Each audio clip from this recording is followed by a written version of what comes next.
Welcome to Jessie's channel. Please like and subscribe. Somewhere around Botswana, in the Okavango Delta, laid a village of Tubu. The village was a place of vibrant life. The people and nature coexisted in a delicate balance. The air was thick with the scent of fresh earth, and the songs of birds filled the sky.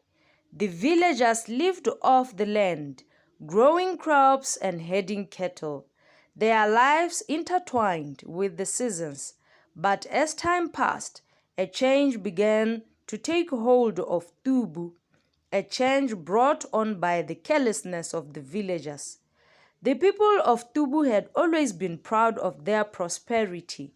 The land was fertile, the rivers abundant, and the trees offered shade and wood for their huts and fires. But as the years went by, greed began to replace gratitude. The villagers cut down trees carelessly to build homes and cook their meals, and hunted animals without thought, taking more than they needed to satisfy their hunger. The crops began to wither, the streams ran dry, and the once great herds of cattle grew smaller and weaker.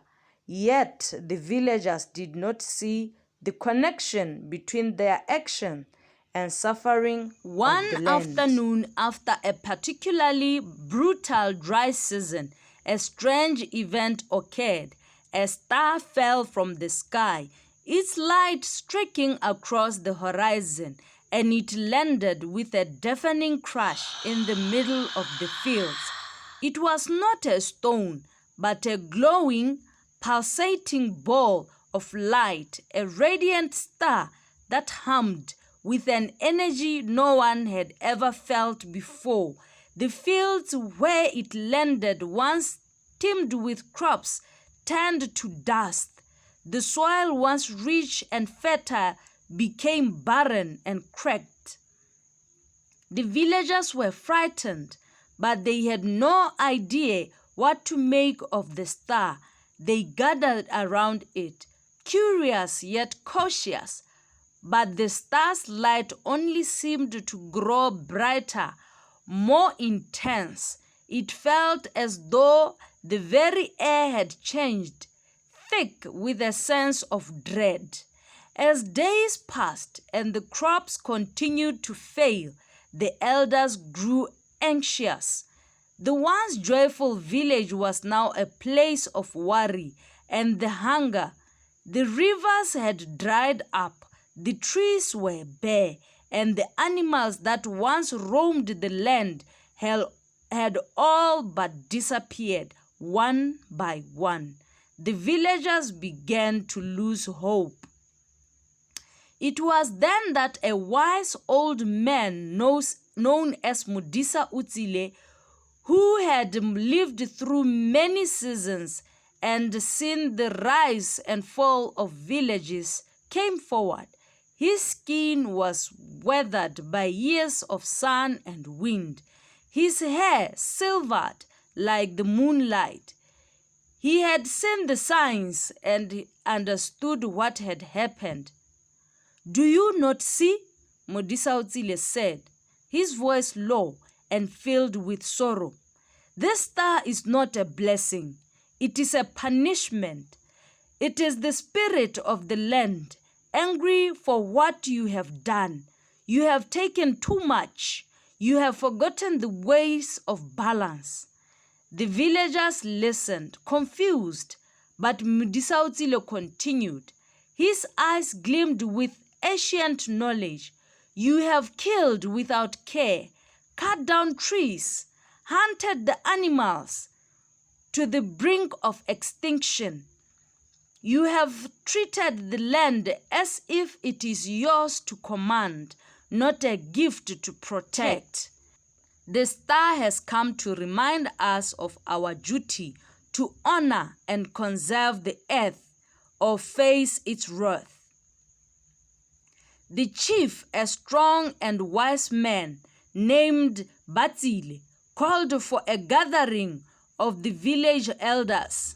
They sat in a circle beneath the withered trees, their faces lined with years of hard work and tradition. They were desperate. Their children were hungry, their livestock sick, and their land barren. The chief turned to Modisa seeking guidance. "Tell us, wise one," chief asked, his voice heavy with the weight of responsibility. "What must we do to bring back the land, to stop the star from glowing and taking away everything we hold dear?" Modisa stood slowly, his eyes scanning the dry fields where the star still shone like a burning sun. He raised his hands to the sky and began to speak of the ancient ways, the ways of respecting for nature, of balance and care.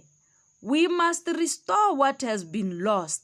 We must plant new trees, leave some animals to roam freely, and stop taking more than we need. We must learn to live with the land, not against it." The chief nodded solemnly, and the elders set to work.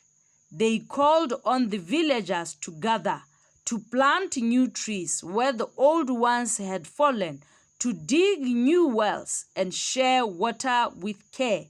They agreed to hunt only what was necessary, to let the land heal, and to offer sacrifices of gratitude to the spirit of the earth. Days turned into weeks, and the villagers worked tirelessly, sweating beneath the hot sun. They planted crops in rows, carefully tending to them. They gathered the last of the animals that remained, protecting them from harm.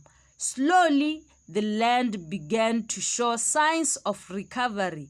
The first green shoot of new plants poked through the cracked earth. The trees began to bud once again, and the animals, once driven away by hunger, began to return. And then, one morning, when the villagers gathered around the fields where the star had fallen, they saw something extraordinary. The star which had once burned so brightly began to dim. Its glow softened, and it did. The air around them seemed to change. The soil, which had been dry and cracked, was now moist with new life. The crops that had once withered began to sprout, and the once quiet rivers began to flow again, slowly at first, but steadily. The star, having witnessed the villagers' change, stopped glowing entirely. It faded into the sky, leaving behind only the memory of its light and a promise that the land had forgiven them. The villagers of Tubu had learned a hard lesson that year. They had seen the consequences of their carelessness, and they had worked together to restore what had been lost. The villagers thrived once again. The crops flourished, the animals grew stronger, and the trees reached towards the sky. But the people never forgot the star that had fallen in their fields. They passed down the history to their children, teaching them the importance of living in harmony with the earth and always remembering that nature's gifts were not to be taken for granted. Hello friends, thanks for watching. Please like, share and subscribe.